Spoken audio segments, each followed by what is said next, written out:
please consider donating to me on PayPal. Here's the link right here. Okay.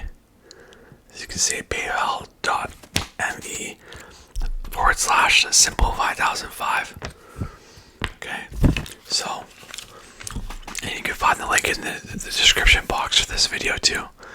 Now, you're probably wondering where I would have been. So, I had been in a psychiatric hospital for about the past 3 weeks.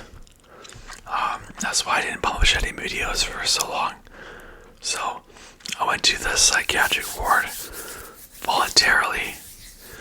I went to my psychiatrist, who works outside of the hospital, who doesn't work in the hospital, and I asked him to give me a referral to the psychiatric ward. Apparently, there are 2 ways to get into the psychiatric ward. One is that you go in the ER, emergency room, and you ask to be admitted. Okay, another one is to be referred by a psychiatrist. So I was referred by a psychiatrist. I actually wish that I had done this a few years ago when I had psychosis. Psychosis being like losing touch with reality. Maybe seeing things that aren't there, believing things that aren't true.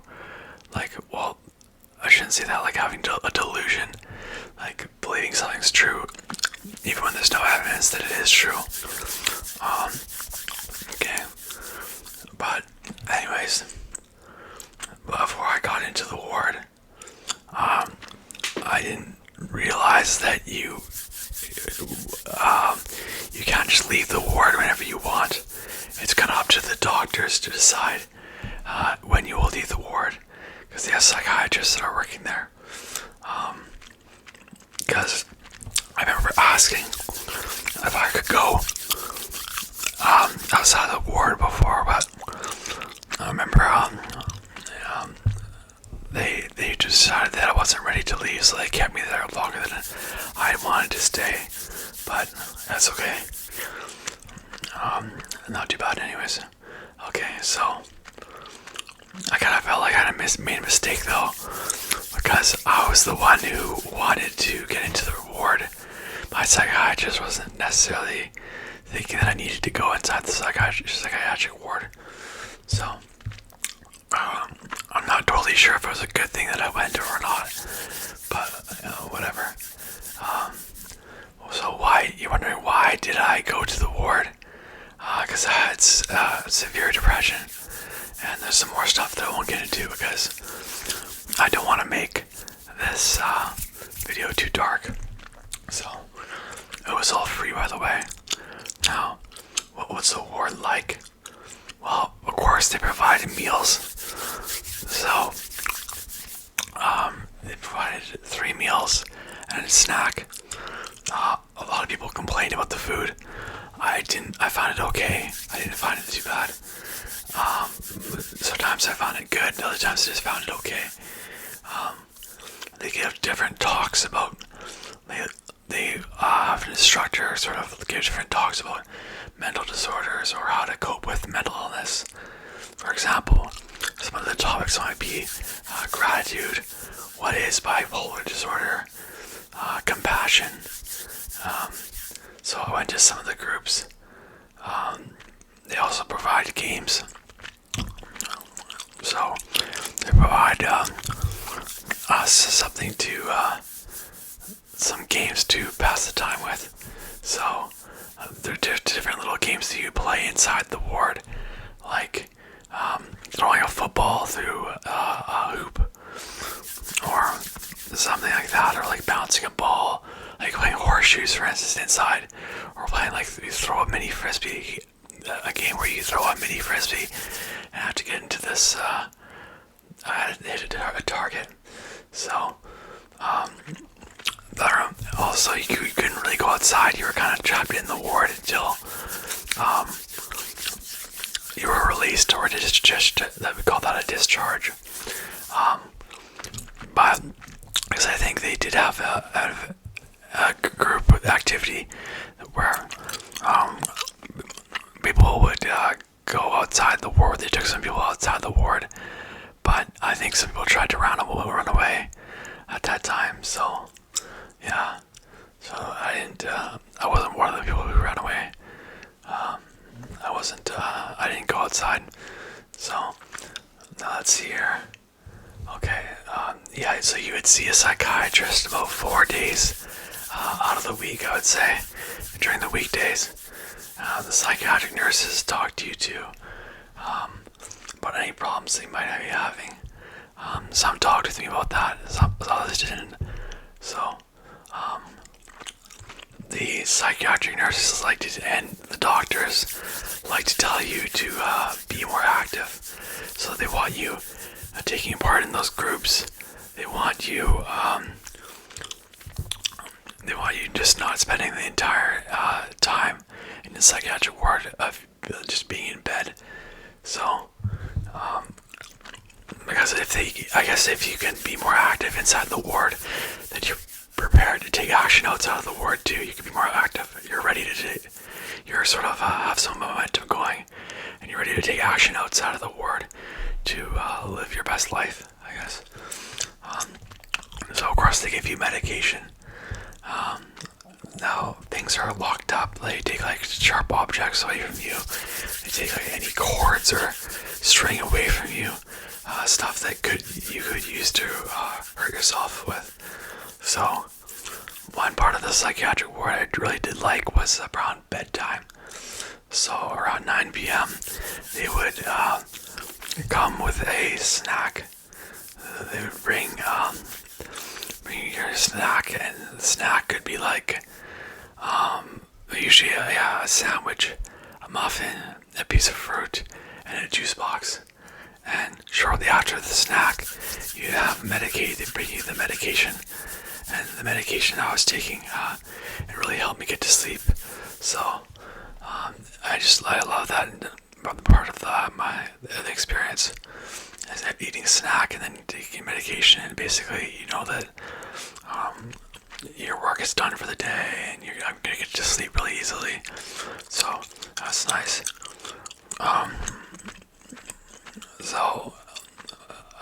It's not. You might be wondering, like, did I see some crazy stuff in the ward, and did I hear some crazy things? Well, there wasn't a whole lot of crazy stuff going on, like people screaming and stuff like that. There was sometimes security got called though, and people were thrown in like isolation rooms. We're not thrown in there, but placed in isolation rooms. And so I had a misconception about psychiatric wards.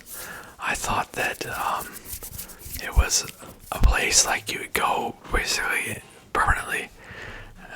You just live in a psychiatric ward, but it's not really like that. They want to kind of like get you out as soon as possible. Not sooner than you're ready, but get you out of the psychiatric ward as soon as possible. There are some, what was I going to say? They do, some people are a risk to, like, because they could hurt other people. There are some people with mental disorders who are a risk to other people, and sometimes they have to lock those people up. But I wasn't in one of those kind of wards, so basically, if you're not a danger to yourself or a danger to society, basically, they won't keep you in a ward for a very long time. Like some people were out within 1 week, I think, and other people were out in 2 weeks, other people were out in 3 weeks. I spent about 3 weeks in the ward, so, let's see here. In the ward, you have a huge amount of free time, and, because you don't have to cook, you don't have any children to look after when you're in the ward. I don't have any children, by the way. You just have this enormous amount of free time. You're not working. Did I mention that? So many people struggle with boredom. I did too. But to pass the time, I read my book. Or a book that I'm reading, yeah. I doodled. I was watching TV. Went inside this solarium. So that's the thing. They TVs that you can watch. They don't have TVs in the rooms, but they have TV rooms. We can go and watch some TV. They have a solarium, which is like this room with, in case you don't know what it is, but room with big glass windows, and use a lot of sunshine gets into that room. Yeah, stationary bikes for you to use. Yeah, I don't feel like I keep on forgetting to chew gum. But so where am I here? So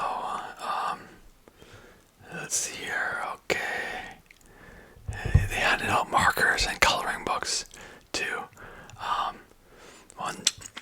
I was once punished because I broke one of the rules. I guess they want be able to do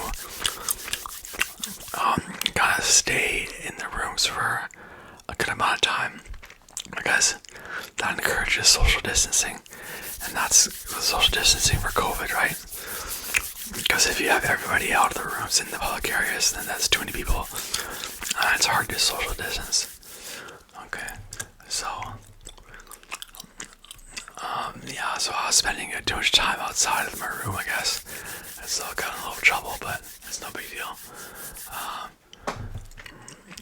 Yeah, most of the people in the ward I met were pretty chill. I rarely got offended by people. So I had one really good roommate who just the guy liked me a lot, and he was a nice guy, and yeah, so we hung out a lot and quite a bit, and it was pretty cool. There were two beds in each room, so I had a few different roommates. Yeah, so let's see here. So kind of like I said earlier, you can't really go until the psychiatrist feels that you're ready to go. So I remember the psychiatrist saying that, okay, I don't believe he's a danger to himself or others, so he discharged me. So yeah, so that happened, and where am I here? I feel better for the most part now, though. I feel right, so yeah, no worry, nothing to worry about. Okay, so please consider donating to me on PayPal. Here's what you can type into your internet address bar if you want. So now, in case you don't know what PayPal is, PayPal Holdings Inc.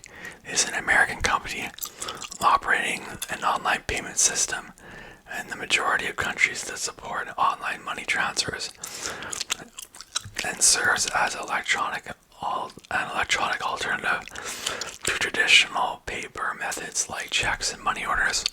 That's from wikipedia.org. Before you donate to my PayPal, you should know that it's possible that I won't make any more videos. I probably will make some more videos, but it's because of my mental health. It changes so often, and I'm not really sure how it's going to affect me. Like, I ended up in that psychiatric ward, right? So that made it harder for me to put out some videos. But I'll leave my channel up, don't worry anyways, so you'll still be able to watch my videos, even if I stop making them. So, many people today want to donate to content creators, because content creators are constantly putting out new content. I need to tell you that I may not post new content, and I may not post it anytime soon if I do post it, but so yeah, I'll put the link to my PayPal in the description box for this video. I thought about advertising my Patreon account, but that's mostly for content creators, I think, who are consistently making new content. So I'll ask you to please donate to my PayPal account, not Patreon. So if I'm going to put out some new content, or if you're going to donate to me on PayPal, you might be wondering, are you getting in exchange for it? So your donation would be in exchange for the content that I've already put out. Since I'll leave it up for you to access. What will the money go towards? You might be asking. Paying off debt, living expenses. One important thing to note is that if you enjoy my content, watch it often, you don't need to donate to my PayPal, okay? So it's completely up to you. You don't have to feel obligated or feel like you must pay just because you watch my content.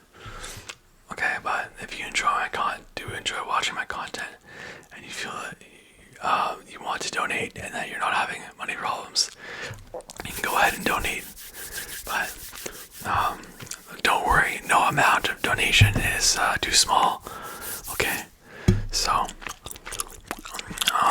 even if you donate like $1, I'd still be happy about it. If you donate less than $1, I'd still be happy with that. So don't worry about that.